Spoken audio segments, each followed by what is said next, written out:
Hello everyone, good morning all of you. आप सभी लोगों का हमारे official YouTube channel Nishant GS research centre में स्वागत है। हम लोग क्लास 10th फिजिक्स कवर कर रहे हैं। इलेक्ट्रिसिटी, और इसमें हमारा ये सेकंड लेक्चर है। पहला लेक्चर मैंने आपको बता दिया है। अगर जो लोग नए हैं वो जा कर के फर्स्ट वाली वीडियो को देख लें, तब पुनः इस सेकंड वाली वीडियो को देखें। तो मैंने प्रतिरोध को बहुत अच्छे से समझा दिया था कि प्रतिरोध क्या होता है। धारा के मार्ग में जो रुकावट डालता है वही प्रतिरोध होता है। अब यहाँ पर हम लोग पढ़ेंगे प्रतिरोध को प्रभावित करने वाले कारक।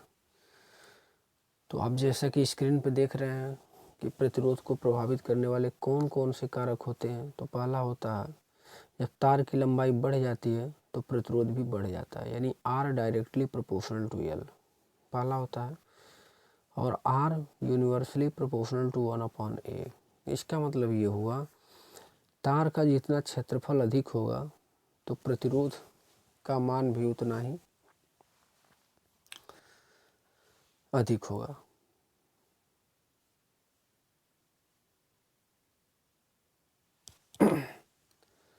तो अब यहाँ से तीसरा जो रिलेशन आप देख रहे हैं, R समानुपाती T है, अर्थात ताप बढ़ने से भी प्रतिरोध बढ़ता है। ताप यदि बढ़ रहा है किसी तार का तो उसमें प्रतिरोध बढ़ेगा। इसका मतलब ये हुआ, ताप बढ़ने से ऊष्मा होती है, और ऊष्मा होगी तो वायर जो होगा वो गर्म होगा, और गर्म होने की वजह से इसका प्रतिरोध बढ़ेगा। तो एक बार पुनः देख लीजिए, तार की लंबाई बढ़ने से प्रतिरोध का मान बढ़ता है, और तार का क्षेत्रफल बढ़ने से प्रतिरोध के मान में कमी होती है। यार R universally proportional to 1/A, इस बात से समझा जा सकता है। तो ये तीन फैक्टर हैं जो प्रतिरोध को प्रभावित करते हैं। इसके बाद यहीं से देख लीजिए विशिष्ट प्रतिरोध या प्रतिरोधकता क्या होता है। स्पेसिफिक रेजिस्टेंस, ये क्या चीज़ होता है। तो अगर इस पहले और सेकंड रिलेशन को हम लोग मिला दें तो R directly proportional to L/A हो जाता है।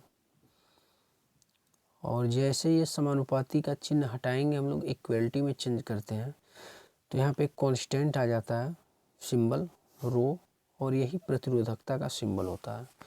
तो R बराबर रो इंटू L/A हो जाता है, और यहाँ से रो की वैल्यू जो होती है RA/L हो जाती है।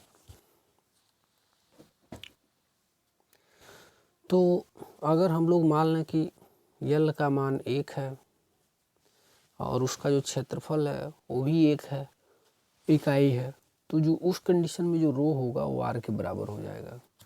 तो यहाँ से एक डिफिनेशन निकल करके आता है,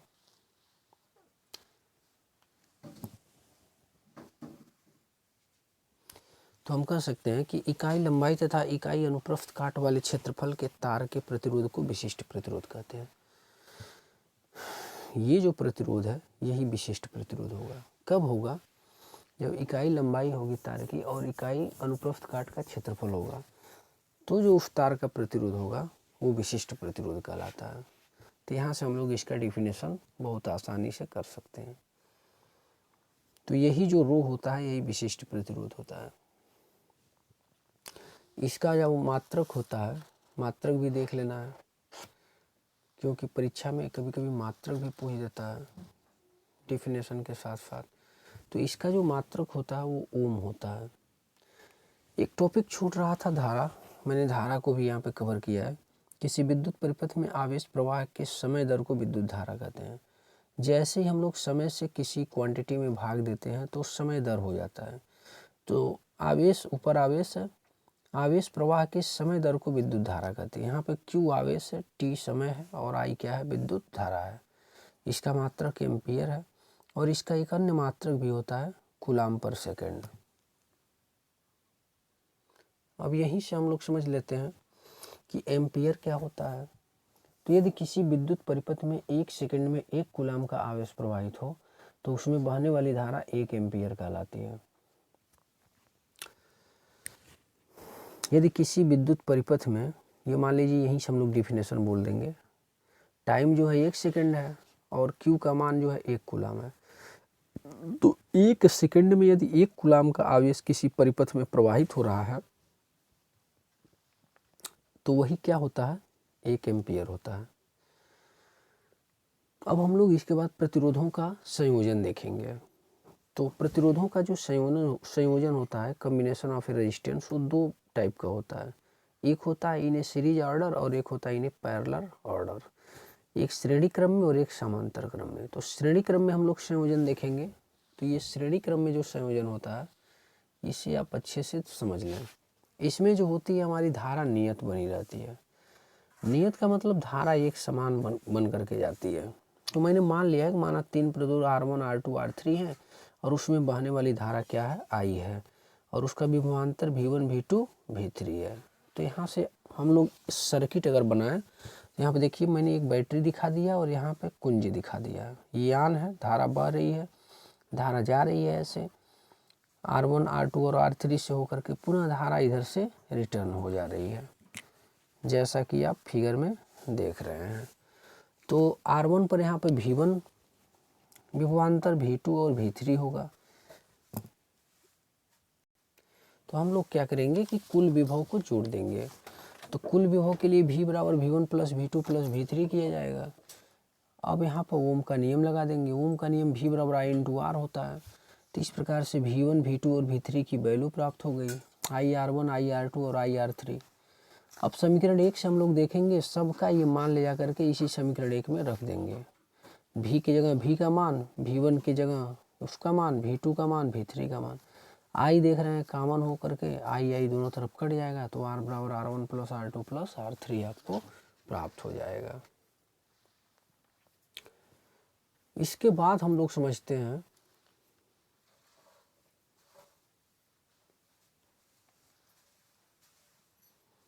समांतर संयोजन, पैरेलल कॉम्बिनेशन। इसमें जो है आपको एक बात याद रखना है, इसमें विभव को आप लोग नियत रखेंगे। यहाँ भी मैंने मान लिया कि माना 3 प्रतिरोध R1 R2 R3 हैं, समांतर क्रम में जोड़े गए हैं। देख रहे हैं समांतर क्रम में इस प्रकार से जोड़े जाएंगे प्रतिरोध R1 R2 R3 एक दूसरे के नीचे, और इसमें धारा I1 I2 I3 के रूप में प्रवाहित हो रही है। धारा देखिए बढ़ जा रही है। यहाँ पे ये बैटरी है, ये बैटरी है, ऑन है, धारा फ्लो हो रही है। धारा यहाँ पर आकर के 3 भागों में बट गई है, पुनः यहाँ पर मिल जाती है और सब धारा मिल करके आई हो जाती है। लेकिन यहाँ पर धारा तो बट गई, प्रतिरोध भी 3 है, लेकिन इसमें जो विभव होता है वो कांस्टेंट बना रहता है, वो नियत बना रहता है। तो इसलिए हम लोग यहाँ पर क्या करेंगे, हम लोग यहाँ पर कुल धारा को जोड़ लेंगे। तो कुल धारा को हम लोग जैसे जोड़ेंगे तो I बराबर I1 plus I2 plus I3 हो जाएगा। फिर यहाँ पर हम लोग ओम का नियम अप्लाई कर देंगे। तो V बराबर I इंटू R, V बटे R बराबर I। तो अब देख सकते हैं I1 I2 I3 का मैंने मान फाइंड कर लिया और I का मान। अब ये I1 I2 और I3 का मान समीकरण 1 में ले आकर के रख दिया। तो मेरे पास क्या बन गया, I की जगह मैंने रखा V बटे R, I1 का मान मैंने रखा यहाँ से, I2 की जगह I2 का मान, I3 की जगह I3 का मान। ऊपर से मैंने V कामन कर लिया तो 1 बटे R1 प्लस 1 बटे R2 प्लस 1 बटे R3 मिल गया। V भी दोनों तरफ कैंसिल आउट हो गया, तो 1 बटे R बराबर 1 बटे R1 प्लस 1 बटे R2 प्लस 1 बटे R3। तो ये जो होता है समांतर क्रम में संयोजन होता है। बहुत ही इंपॉर्टेंट क्वेश्चन है, परीक्षा में बार बार पूछा जाता है। श्रेणी क्रम और समांतर क्रम में प्रतिरोधों का संयोजन, इस पर सवाल भी बहुत ज़्यादा पूछा जाता है, तो इसलिए ये टॉपिक बहुत ही इम्पोर्टेंट है। यहाँ मैंने नोट में लिखा है कि श्रेणी क्रम में प्रतिरोध का मान ज़्यादा होता है और समांतर क्रम में प्रतिरोध का मान कम होता है। इसलिए घरों में जो वायरिंग होती है वो समांतर क्रम में की जाती है, क्योंकि समांतर क्रम में प्रतिरोध कम लगता है। तो 1 नंबर पूछ सकता है कि घरों में वायरिंग किस प्रकार से की जाती है। तो घरों में जो वायरिंग होती है वो समांतर क्रम में होती है। क्यों? क्योंकि प्रतिरोध कम लगता है। इसके बाद जो है वो शक्ति बता रहा हूँ, पावर। तो कार्य करने की समय दर को शक्ति कहते हैं। देखिए ऊपर कार्य है, वर्क है, नीचे टाइम है। जब नीचे टाइम होता है तो उसे समय दर हम लोग पढ़ते हैं। तो कार्य करने की समय दर को क्या कहते हैं? पावर कहते हैं, शक्ति कहते हैं। इसका मात्रक जूल पर सेकंड होता है। वर्क का जूल, टाइम का सेकंड, जूल पर सेकंड या वाट भी होता है। अब यहाँ पे समझने वाली बात है कि 1 वाट किसे कहते हैं। तो यदि किसी विद्युत परिपथ में 1 सेकंड में 1 जूल की ऊर्जा प्रवाहित हो तो उसे उसकी शक्ति 1 वाट कहलाती है। 1 सेकंड में 1 जूल की ऊर्जा। P बराबर W/T से ही हम लोग निकाल लेंगे कि टाइम यदि 1 सेकंड हो और वर्क हमारे पास 1 जूल का किया जाए तो उस दौरान क्या होता है, P बराबर W/T से हम लोग बोल सकते हैं कि जो कार्य होगा वो 1 वाट होगा। देखिए T बराबर 1 सेकंड, W बराबर 1 जूल हो तो P बराबर 1 वाट होगा। यहाँ पर आपको याद रख लेना कि एक अश्व शक्ति 746 वाट के बराबर होती है। 1 हॉर्स पावर बराबर 746 वाट। 1 नंबर के लिए महत्वपूर्ण प्रश्न है। अब हम लोग कुछ महत्वपूर्ण रिलेशन देखते हैं। महत्वपूर्ण परिणाम ये हैं कि शक्ति के कुछ महत्वपूर्ण परिणाम भी होते हैं। जैसे विभवांतर हम लोग पढ़े थे V बराबर W/Q, तो W बराबर VQ हो गया। तो और हम लोग Q बराबर IT भी जानते हैं, Q बराबर IT। तो जैसे Q का मान IT रखेंगे तो W का मान VIT हो जाएगा। अब आइए P के पास, तो P बराबर होता है W/T। W का मान हमने निकाल लिया VIT, तो VIT जैसे रखेंगे तो नीचे से TT कैंसिल होकर P का मान मिल गया VI। तो ये सवाल की दृष्टि से बहुत ही इम्पोर्टेंट है। P जो होता है VI के बराबर होता है। इसका जो दूसरा रूप होता है वो मैं आपको दिखा रहा हूँ। ओम के नियम से हम लोग पढ़े हैं V बराबर I × R, और P बराबर अभी निकाला गया है कि VI होता है। तो V के जगह जब ये I × R हम लोग रखते हैं ओम के नियम से, तो देखिए I² R हो जाता है। तो P का जो पावर का जो सेकंड महत्वपूर्ण जो रिलेशन होता है वो ये होता है, पावर I² R के भी बराबर होता है। मैंने इसे समीकरण 4 मान लिया है। अब समीकरण 4 से पुनः P बराबर I² R मैंने फाइंड कर लिया है, और ओम के नियम से I बराबर V/R होता है। तो इस I के जगह मैंने V/R रख दिया, तो चूंकि स्क्वायर है तो स्क्वायर हो गया इंटू R, तो V²/R² इंटू R से R कट गया, V²/R। तो ये जो 3 रिजल्ट आप देख रहे हैं न्यूमेरिकल की दृष्टि से बहुत ही मोस्ट इम्पोर्टेंट है। तो मैंने इनको एक ब्रैकेट बना करके क्लोज कर दिया है कि P जो होता है वो VI के बराबर होता है, और बराबर I² R के बराबर होता है, और V²/R के बराबर, यानी P का मान VI भी होता है, I² R भी होता है, और V²/R भी होता है। अब सवाल में अगर V और R के रूप में दिया रहेगा तो हम P ऐसे निकाल लेंगे। P का मान निकालने के लिए IR का मान दिया रहेगा तो ये फार्मूला निकाल लेंगे। VI का दिया रहेगा तो P का मान ऐसे निकल जाएगा। तो ये एक बहुत ही महत्वपूर्ण रिलेशन है। इसके बाद मैं आपको बता दूं कि 1 किलोवाट घंटा क्या होता है। तो 1 किलोवाट का मतलब होता है 1 किलोवाट गुणे 1 घंटा। 1 किलोवाट का मतलब 10⁻³ वाट, और 1 घंटा का मतलब 60 मिनट। तो आप देख सकते हैं कि 1 किलोवाट घंटा 10⁻³ वाट, और 60 मिनट वो 60 × 60 सेकंड हो जाएगा। तो 10⁻³ का मतलब 1000, और 60 × 60 3600। तो दशमलव लगा के 3.6 × 10⁻6 वाट सेकंड को हम लोग जूल भी लिखते हैं।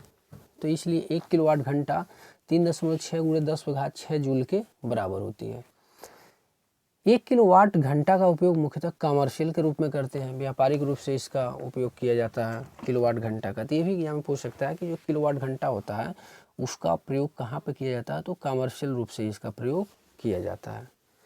इसके बाद आ गया विद्युत का ऊष्मीय प्रभाव या तापीय प्रभाव। बहुत ही इंपॉर्टेंट टॉपिक है, heating effects of A current. ये क्या होता है, तो जब किसी तापीय अवयव जैसे नाइक्रोम के तार को गर्म किया जाता है, जब उसमें विद्युत धारा प्रवाहित करते हैं तो ऑलरेडी गर्म होगा, तो प्रतिरोध बढ़ने से ऊष्मा में बदल जाता है। तो जब उसमें प्रतिरोध बढ़ता है तो वह ऊष्मा में कन्वर्ट हो जाता है। कब? नाइक्रोम के तार में, जो हीटर उटर में प्रयोग किए जाते हैं विद्युत बल्ब में। तो अब देखिए इसे निम्न बातों को समझ सकते हैं। तो इसको समझाने के लिए ऊष्मीय प्रभाव को जूल ने कुछ नियम बताए, वही जूल के नियम को हम लोग यहाँ पर देखने वाले हैं। तो जूल ने बताया पहला कि H directly proportional to I² होता है, यानी जो तापीय अवयव होते हैं जब उसमें हम लोग करंट फ्लो करते हैं जैसे तार में, तो उसमें जो हीट होता है वो समानुपाती का संबंध होता है, यानी H directly proportional to I²। बहुत ही इंपॉर्टेंट रिलेशन है, इसे आपको समझना चाहिए अच्छे से। H directly proportional to R होता है, और उसमें जो प्रतिरोध होता है वो भी समानुपाती होती है ऊष्मा की, और जो उसका ताप होता है वो भी समानुपाती होता है ऊष्मा के। तो ये 3 बातों को आपको बहुत अच्छे से लर्न कर लेना चाहिए। यही जूल का ऊष्मीय प्रभाव का नियम होता है। इस तीनों रिलेशन को हम लोग मिलाएंगे तो H directly proportional to I² RT हो जाएगा, और H बराबर I² RT हो जाएगा। तो ये एक महत्वपूर्ण फार्मूला है ऊष्मीय ऊर्जा ज्ञात करने के लिए। इसके बाद मैं आपको बता देता हूं कि घरों में वायरिंग करते समय फ्यूज तार की क्या विशेषता होती है, फ्यूज तार घरों में क्यों लगाए जाते हैं। तो फ्यूज तार को समझने के लिए आपको दो बातों को ध्यान रखना होगा कि फ्यूज जो होता है उच्च प्रतिरोध का तार लगाते हैं और निम्न गलनांक का तार लगाते हैं। ऐसा क्यों कि जब परिपथ से होकर के ज़्यादा विद्युत प्रवाहित करते हैं तो उच्च प्रतिरोध होने की वजह से तार गर्म हो जाता है। जो हम लोग फ्यूज इस्तेमाल करते हैं घरों में, तो जब करंट ज़्यादा आती है तो वो जो तार हम लोग लगाते हैं फ्यूज तार, प्रतिरोध ज़्यादा होने की वजह से वो गर्म हो जाता है और वो तार क्या होता है, गल जाता है। ऑलरेडी जब तार गर्म होगा तो गल जाएगा, जिससे सप्लाई कट जाती है और जो भी हमारे डिवाइस होते हैं जैसे टीवी हो गया, फ्रिज हो गया, कूलर हो गया, ये सब डिवाइस सुरक्षित बच जाते हैं। तो फ्यूज का ये महत्वपूर्ण भूमिका होती है। इसके बाद जो आखिरी टॉपिक है इसमें, वो मैं आपको बता दूं। कुल आवेश ज्ञात करने के लिए Q बराबर N का इस्तेमाल करते हैं। Q जो होता है कुल आवेश होता है, N होती है कुल इलेक्ट्रॉनों की संख्या और E होता है इलेक्ट्रॉन पर आवेश। तो N बराबर होता है Q/E, Q आवेश और E इलेक्ट्रॉन का चार्ज होता है। यदि किसी पिंड पर 1 कूलाम का आवेश है तो उसमें कुल कितने इलेक्ट्रॉन होंगे, इस प्रकार से हम लोग इसके सवाल के रूप में इसका कैलकुलेशन करते हैं। तो नंबर्स ऑफ इलेक्ट्रॉन पूछा है, तो Q का मान 1 है और इलेक्ट्रॉन पे आवेश 1.6 × 10⁻⁻⁹ है, इसे हमने काट दिया तो जो हमारा फाइनल रिजल्ट आ गया 6.25 × 10⁻18 इलेक्ट्रॉन हो गया। तो इस प्रकार से इलेक्ट्रिसिटी का हमारा दूसरा लेक्चर ख़त्म हुआ। आई होप आपको अच्छे से समझ में आया होगा। अगर आपको अच्छे से समझ में आया है तो प्लीज़ इसको जो है अच्छे से आप नोट करें और जो भी चीज़ें मैंने आपको बताया है उसे आप कहीं अच्छे से नोट कर लीजिए और बार बार रिवाइज कीजिए, तो आपके लिए बहुत ज़्यादा हेल्पफुल होगा। आप हमारे चैनल पर नए हैं तो प्लीज़ इस चैनल को सब्सक्राइब कर लीजिए। अगर आप पहले से ऑलरेडी सब्सक्राइब हैं तो ज़्यादा से ज़्यादा वीडियो को अपने मित्रों में शेयर कीजिए, लोगों को बताइए और जो भी आपको यहाँ पे कंटेंट दिया जा रहा है उसका आप सही इस्तेमाल कीजिए। तो आज के लिए इतना ही, मिलते हैं नेक्स्ट वीडियो में। जय हिंद, नमस्कार, आप सभी लोगों का दिन शुभ हो।